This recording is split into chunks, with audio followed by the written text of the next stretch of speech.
দাদুর আদর্শে অনুপ্রাণিত হয়ে দাদুর মৃত্যুবার্ষিকীতে নাতি সুভাষ মিশ্র আয়োজন করল রক্তদান শিবির, বৃক্ষরোপণ এবং বস্ত্রদান অনুষ্ঠানের। এই দিন প্রায় ৭৫ জন স্বেচ্ছায় রক্তদান করেন এবং ১০০ জন দুস্থদের হাতে শীতবস্ত্র তুলে দেওয়া হয়।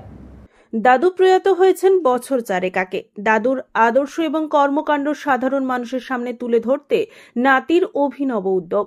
দাদু সমাজের মানুষের জন্য কিছু করার চেষ্টা করতেন, সমাজ এবং সমাজের মানুষের জন্য সারাক্ষণ চিন্তা ভাবনাও করতেন। নিজ উদ্যোগে বৃক্ষরোপণ, রক্তদান শিবির, এমনকি পুজো হোক, শীত পোশাক তুলে দিতেন এলাকার অসহায় মানুষদের হাতে।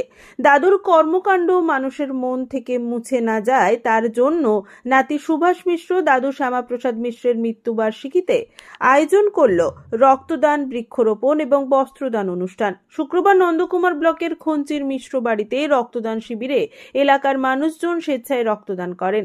এলাকার ৩০ জন মহিলা সহ মোট ৭৫ জন রক্তদান করেন। আগত সমস্ত মানুষের হাতে একটি করে চারা গাছ তুলে দেওয়া হয়। পাশাপাশি এলাকার প্রায় দুস্থ ১০০ জনের হাতে শীতবস্ত্র তুলে দেওয়া হয়। নাতি সুভাষ মিশ্র জানিয়েছেন,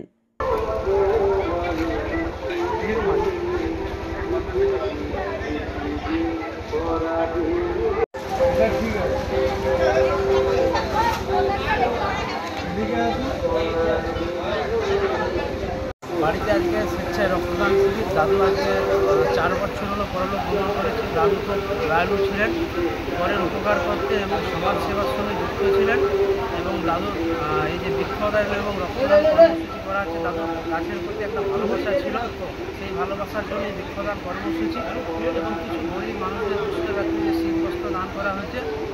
এবং এই রক্তদান শিবিরে গ্রামের আশপাশে অনেকে রক্ত দিতে এসেছে। প্রায় ৩০ জন মহিলা এবং ৪৫ জন পুরুষ রক্তদাতা রক্তদান করছে এবং দাদু এর প্রতি একটা খুব ভালোবাসা ছিল সমাজ সেবার প্রতি। রঞ্জন মাইতের রিপোর্ট, খবর BCBS।